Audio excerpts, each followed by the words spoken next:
Hello United boys, welcome back to the channel. Tchouameni का price reveal हो गया है। रियल मैड्रिड क्या उसको 70 मिलियन में जाने देगी? क्या यूनाइटेड को ये डील करनी चाहिए? Is that a too much of a price for Tchouameni, या ये एक चीप डील है? बात करेंगे। साथ ही साथ Marcus Rashford to United, not Manchester United but another United in the EPL.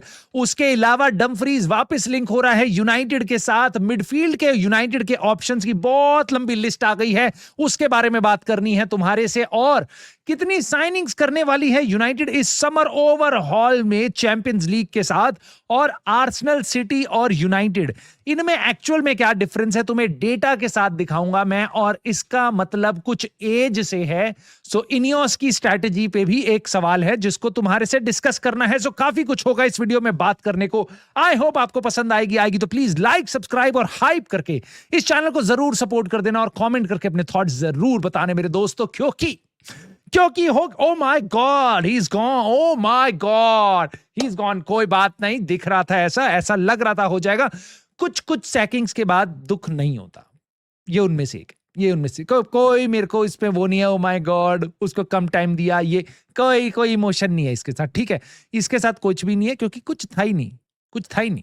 ठीक है, बस मुझे डर है बाकी जगहों कुछ जो है नहीं वो बहुत जल्दी ना हो जाए। देखते हैं क्या होगा भाई। बाकी बहुत सारे और क्लब्स में ऐसे मैनेजर आ रहे हैं जो एक्चुअल में दम नहीं है, बट खैर बंदे ने आते ही 4 गेम जीते थे। मैं तुम्हें ये याद दिला देता हूं। और अभी हो गया सैक। खैर लोग बहुत बोल रहे थे भाई इसको 20, 25, 30, 40, 45 पता नहीं कितने मिलियन मिलेंगे। 6 साल का कॉन्ट्रैक्ट था। ऐसा कुछ नहीं है, फब्रिज़ियो रोमानो ने कंफर्म कर दिया। इसके कॉन्ट्रैक्ट में क्लॉज था अगर जल्दी इसको छुटकारा मिल जाएगा तो बहुत ज्यादा फी नहीं देनी पड़ेगी। तो उसको उतना पैसा तो नहीं मिल रहा बट डिसेंट मिलेगा, हमें क्या करना है। बट ये गया भाई, मोटी बात है, ये गया। अब जो इनका असिस्टेंट मैनेजर था वही बन जाएगा इनका मैनेजर। मुझे लग रहा है यूनाइटेड का भी यही हाल होगा। खैर आगे बढ़ते हैं दोस्तों। डोरगू जी वापस आ चुके हैं ग्रास पे। यूनाइटेड की टीम में नहीं होंगे। कल ही भाई एक पूछ रहा था डोरगू का क्या स्टेटस है। भाई ये स्टेटस है, डोरगू ग्रास पे ट्रेनिंग कर रहा है, यानी अपना रनिंग वनिंग पूरी कर रहा है। लेकिन इसका मतलब ये है टीम के साथ ट्रेनिंग नहीं कर रहा है। टीम के साथ कुछ दिन बाद ट्रेनिंग करनी स्टार्ट करेगा। उसके बाद फिटनेस वगैरह जब उसकी आ जाएगी तब वो बेंच पे आपको दिखाई देगा। तो डोरगू हमारी टीम में, स्क्वाड में कब होगा? मेरे ख्याल से 2 मैचेस और आपको वेट करना पड़ेगा। तीसरे मैच से होगा और उसके अगले मैच से शायद स्टार्ट करने की हालत में हो जाए। सो अभी 2 से 3 हफ्ते दूर होगा। मेरा अंदाजा ये कहता है, कंसिडरिंग कि वो आज की डेट में ग्रास पे ट्रेनिंग कर रहा है। खैर अब चलते हैं भाई धुरंधर खबरों पे। सबसे पहले तो ये यूनाइटेड का होगा बहुत ही बिजी समर। ठीक है, बहुत बिजी समर कैसा दिखाई देता है अपनी आंखों खोल के देख लो। एक लेफ्ट विंगर, एक फुल बैक, दो से 3 मिडफील्डर। सो मान लो अगर उगारते को सेल नहीं करते हम तो 2 midfielder, possibly a striker if Joshua Zirkzee leaves. So मान लेते हैं अगर उगारते और जोशुआ ज़र्क्ज़ी नहीं बिकते हैं, सो हम लेंगे 2 मिडफील्डर, एक फुल बैक और लेफ्ट विंगर। इसको कहते हैं बिजी समर, इसको कहते हैं बिजी समर। अगले मैं भाई तुम्हें ना एक सेकंड रुक के देखो, सोच के देखो, इससे बड़ी समर यूनाइटेड के लिए आने वाले कितने सालों में नहीं होगी। एक्चुअल में मैं तुम्हें बता रहा हूं जो हमें करना चाहिए था और करना चाहिए अभी भी। यूनाइटेड पिछले साल बस 4 प्लेयर साइन करती है। ठीक है, आई होप अब लोगों के दिमाग से डिएगो लियोन गायब हो गया हो। ठीक है, क्योंकि पहले तो 18 साल के 16 साल के लड़के भी लेके आते हैं तो लोग कहते हैं ये भी साइनिंग है, इसको बड़ी साइनिंग में मानो। ठीक है, अब दिख गया होगा सेकू कोने, डिएगो लियोन, इन सबको देख के आपको तसल्ली हो गई होगी। जो असली साइनिंग है फर्स्ट टीम के लिए उन्हीं को कंसिडर करो। 4 साइनिंग करते हैं पिछले सीजन। क्या बात बोली थी, ओ भाई इस बार तो चैंपियंस लीग नहीं है, यूरोप नहीं है, यूरोपा लीग नहीं है, कॉन्फ्रेंस लीग नहीं है, इसलिए हम 4 साइनिंग कर रहे हैं। ठीक है, वरना तो हम झंडे गाड़ देते। ठीक है, चलो ठीक है, इस बार अगर हमें झंडे गाड़ने हैं चैंपियंस लीग में, अगर इस बार तुमने साइनिंग अच्छी नहीं करी, अगले साल तुम चैंपियंस लीग में रहोगे नहीं, फिर तुम्हारे पास वापस वही बहाना आ जाएगा, हम पे पैसा नहीं है, चैंपियंस लीग में जाएंगे तब करेंगे। जरूरी नहीं है हर बार तुक्के से तुम चैंपियंस लीग में पहुंच ही जाओ उसके बाद। ठीक है, सो अगर हमने इस समर में, मैं जैसे देखता हूं, हमने 6-7 साइनिंग नहीं करी, वो भी उसमें से कुछ तो सुपर क्वालिटी के प्लेयर्स, हम अगले साल चैंपियंस लीग में नहीं दिखाई देंगे आपको, हम यूरोपा लीग में नहीं दिखाई देंगे। एफए कप जीत के आप यूरोपा जा सकते हो, उसके बियॉन्ड हमारे पे कोई वजह नहीं है सोचने की कि यूनाइटेड टॉप 4 में आएगी। उसके बाद अगर नहीं आती है यूनाइटेड तो यूनाइटेड मुझे नहीं लगता उसके बाद ज्यादा स्पेंड कर पाएगी। तो this could be the slope जो आपको ट्रेजेक्टरी दिखाई देती है किसी क्लब के नीचे जाने की। हम शायद उस मोमेंट में हैं। आई जस्ट विश यूनाइटेड इस बार पैसा दबा के खर्च करे क्योंकि इस टीम को बहुत ज्यादा जरूरत है। और मैं रीजन तुम्हें दिखाऊंगा अभी क्यों। उसके बियॉन्ड आगे बढ़ते हैं भाई। अब मिडफील्ड में 2 या 3 मिडफील्डर हम साइन करेंगे तो कौन से हैं? बेन जेकब्स ने बताया है कि भाई प्रायोरिटी प्लेयर तो हमारे लिए एलियट एंडरसन है, चलो मान गए। उसके बियॉन्ड बताया उन्होंने कि बाकी कंसिडर कर रहे हैं सान्ड्रो टोनाली, बट वो एक्सपेंसिव है, ओके। एडम वार्टन, लेकिन कोबी मेनू से सिमिलर है, वो मुझे समझ नहीं आता अगर सिमिलर भी है तो हम क्यों नहीं साइन कर रहे हैं। चुआमेनी, इसके बारे में अभी बात करेंगे हम। Carlos Baleba, okay, not interested. Joao Gomes, maybe. Alex Scott, Tyler Adams, Angelo Stiller, Ederson. ये जो लास्ट के मैंने आपको 6 नाम दिए ना, ये सारे वो प्लेयर हैं जिनको मैं चाहूंगा कि जो मेरे 1 या 2 मेन प्लेयर मिडफील्डर्स हैं उनके आने के बाद इनमें से कोई प्लेयर आएगा, I will be happy, I will be honestly happy, ठीक है। लेकिन अगर आप मेरे को बता रहे हो ये मेरा नंबर 1 मिडफील्डर है या नंबर 2 मिडफील्डर है, I would be a little bit worried, ठीक है। सो अगेन मैं चाहूंगा जो ऊपर के 2-3 नाम हैं उनमें से हम ले, स्पेशली एलियट एंडरसन, सान्ड्रो टोनाली, चुआमेनी, ऐसे प्लेयर्स, और उसके बाद हम नीचे वालों में से कम 2 प्लेयर लेके आए। That would be a decent mind you, decent midfield overhaul. Otherwise इसको ओवरहॉल का मतलब नहीं बोलना नहीं चाहिए, इसको बोलना चाहिए कुछ और हॉल, मतलब इट्स लाइक स्टॉप हॉल, मतलब nothing hall, right. So fuck all, so something like that. खैर, चुआमेनी से रिलेटेड बेन जेकब्स ने बताया है कि जो यूनाइटेड ने उसको शॉर्टलिस्ट में डाल दिया है, रियल मैड्रिड इस टाइम पे उसका कॉन्ट्रैक्ट भी एक्सटेंड कर सकती है। सो बेसिकली रियल मैड्रिड देख रही है हम मिडफील्ड में रिवैम्प कैसा करते हैं। चुआमेनी भी देख रहा है मिडफील्ड में रिवैम्प कैसा होता है, मेरे लिए क्या जगह बनेगी, क्या मैं बेंच पे जाऊंगा, क्या मेरे लिए को इंपॉर्टेंट रोल मिलेगा टीम में, और नहीं तो फिर मैं अपने ऑप्शंस देखूं।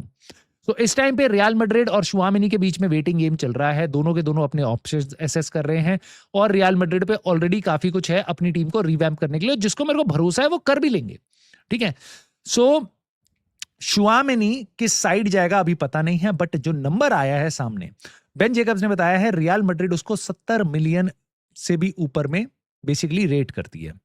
अगर इसको 70 मिलियन तक में हमें हमारे को ये डील मिलती है, ठीक है, एड ऑन पैड ऑन कैसे भी करके आपको किसी भी पेमेंट टर्म में, वो मुझे नहीं पता, बट अगर ये मिलती है, I think that is going to be a very good deal for United. Now कुछ लोग ये बोलेंगे कि भाई क्यों लेना है, अगर रियल मैड्रिड सेल कर रही है तो हमें क्यों लेना है 70 मिलियन का, हमने कैज़मीरो लिया था। भाई इसकी एज अच्छी है और आपको जरूरत है, मेरे को नहीं फर्क पड़ता रियल मैड्रिड बेचना चाह रही है उसको, उससे मुझे फर्क पड़ता है मेरी टीम को किस प्लेयर की जरूरत है। और चुआमेनी मेरे ख्याल से सुपर क्वालिटी प्लेयर है, हमारी मिडफील्ड में आते ही भाई वो धमाल मचा देगा। आपको इस क्वालिटी के प्लेयर दिखते नहीं है वीक इन वीक आउट, इसलिए आपको ऐसा लगता है कि भाई वो क्या ही कर लेगा, क्यों इतना महंगा प्लेयर लेना है। ये बलेबा अभी देख रहे हो तुम, हम किन से लिंक हो रहे हैं, जोआओ गोमेज, कार्लोस बलेबा, इन सब से मैं आंख बंद करके चुआमेनी को लूंगा भाई। और ही अगर अगर आप मेरे को बता रहे हो ये मेरा मेन मिडफील्डर है, मे बी शायद I am not that happy, but he is very close to that. जो लिस्ट में अभी मैंने नाम लिए थे ना, उसमें मैं आपको बोलूंगा कि भाई अगर सान्ड्रो टोनाली और एलियट एंडरसन, उसके बाद अगर लिस्ट में कोई नाम मेरे को अच्छा लगा है तो वो चुआमेनी है। सो यस, मेरे लिए भाई ये 70 million is all worth it. 5 साल भी अगर ये काम करेगा, उसके बाद भी आप इसको बेच सकते हो, सऊदी वाउदी कभी भी कहीं पे भी चला जाएगा। बट ये प्लेयर अगर आप ले आते हो सकता है 7-8 साल आपके लिए खेल भी ले, फ्रांस के इंटरनेशनल टीम में भी खेलता है भाई। So there is no questions about it, but yes मैं तुम्हारी राय भी जानना चाहूंगा। हो सकता है आपको लगे 70 मिलियन कहीं और स्पेंड कर सकते हैं हम, that would be better. Now Sun football ने रिपोर्ट किया है Newcastle United could move for Rashford, और this is really great, this is really great. उसका रीजन क्या है देखो, यहां पे तो उन्होंने बोल दिया 40 मिलियन यूरो, मुझे नहीं पता नंबर कहां से आता है। यूनाइटेड की एक्सपेक्टेशन है 30 million euros, 26 million pound.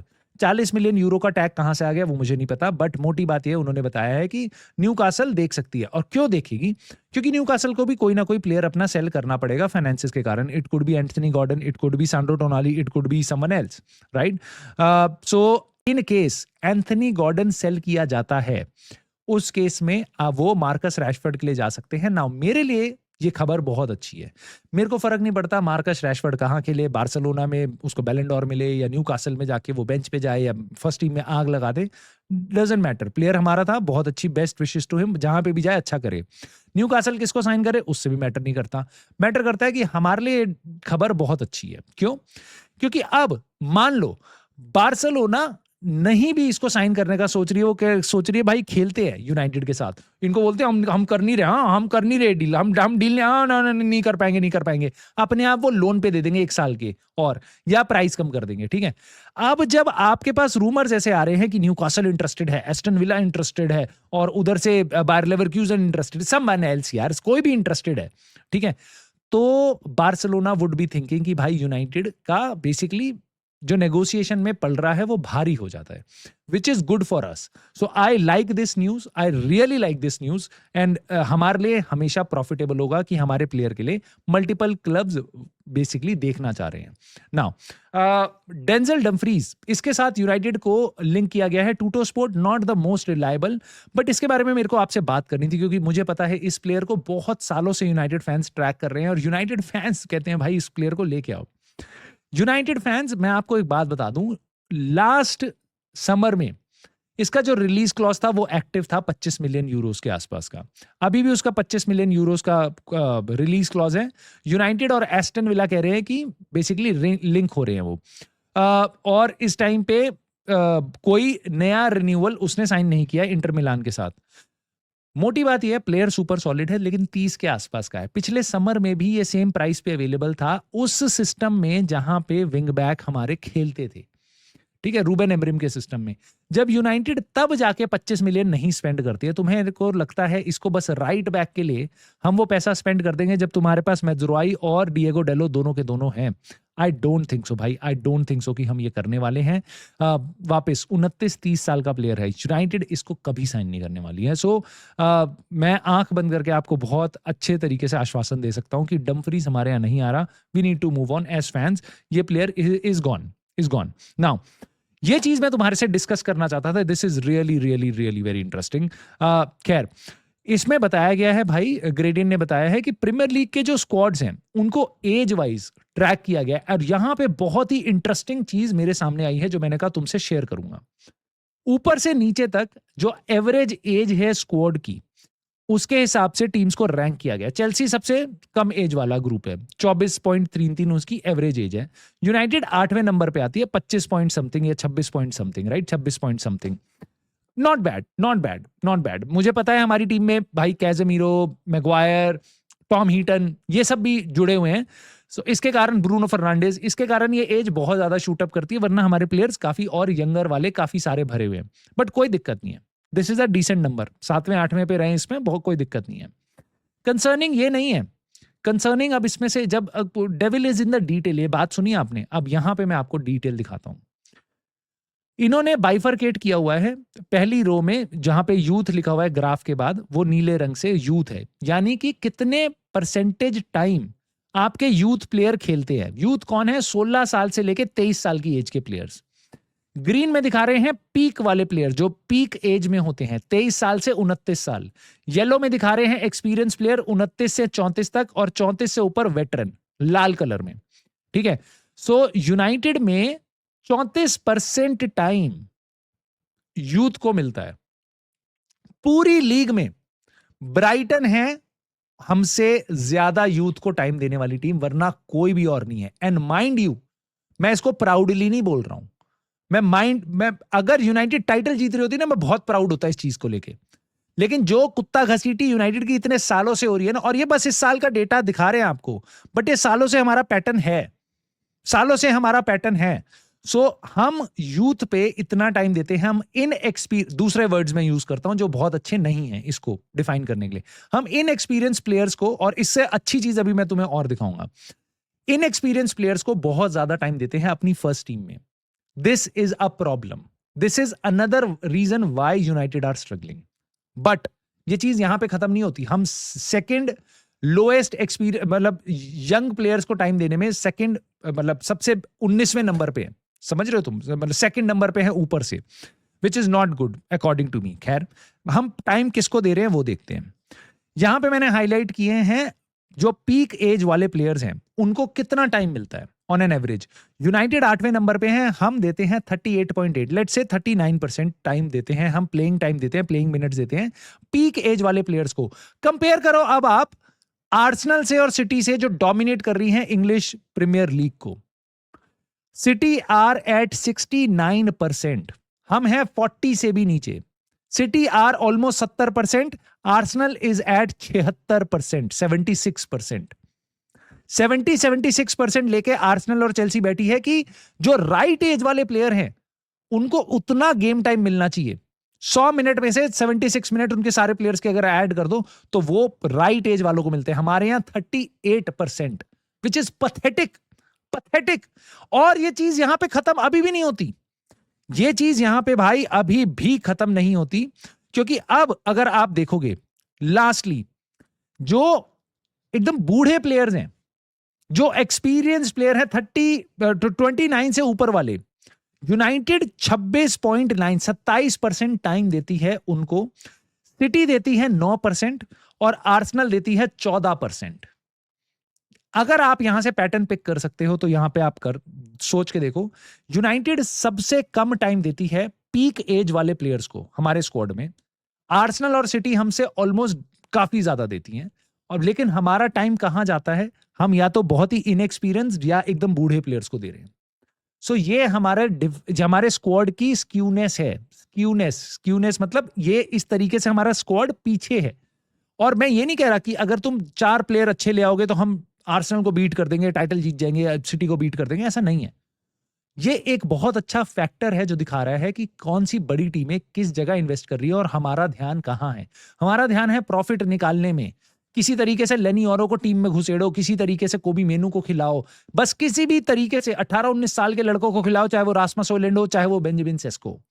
Right as वाले प्लेयर्स लेने से हमारी फट रही है भाई। सेमेन्यो नहीं लेंगे हम, और बढ़िया बढ़िया साइनिंग्स हम नहीं करेंगे, इससे हमारी हालत खराब हो रही है करने में। डेक्लन राइस हम नहीं खरीदेंगे जाके, राइट। जुबेमेंडी को हम साइन नहीं करेंगे।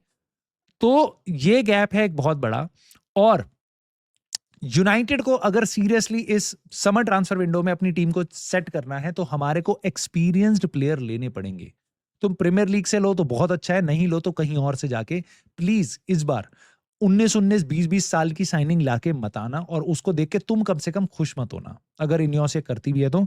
ये गैप था जो तुम्हें डेटा के साथ मैं तुम्हें बताना चाह रहा था, जिसके कारण यूनाइटेड की एक हालत खराब है। इसीलिए यूनाइटेड के फैंस एक्सपीरियंस प्लेयर्स के लिए बेसिकली डिमांड करते हैं। इसीलिए मे बी हमारा पिछला मैनेजर डिमांड कर रहा था, भाई मेरे को एक्सपीरियंस प्लेयर्स ला के दो, चाहे वो सानी लेमन्स की जगह जिसका नाम ही किसी ने नहीं सुना था, चाहे वो ही वॉज डिमांडिंग मार्टिनेज, चाहे he was demanding Ollie Watkins.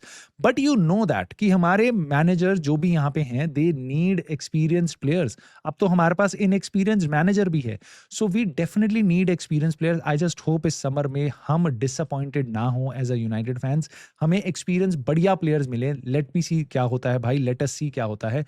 आप लाइक, सब्सक्राइब और हाइप करके, कमेंट करके अपने थॉट जरूर बता देना, सपोर्ट जरूर कर देना सारे टॉपिक्स पे, चाहे वो Marcus Rashford to Newcastle United हो। यूनाइटेड की जो अब नंबर ऑफ प्लेयर्स हम साइन करने वाले हैं 4 से 5 बड़े समर हॉल में, जो मिडफील्ड के टारगेट्स हैं, और क्या शुआमनी 70 मिलियन में एक बढ़िया डील है या एक बहुत महंगी डील है, आप मुझे बता देना। And I will see you soon in the very next video.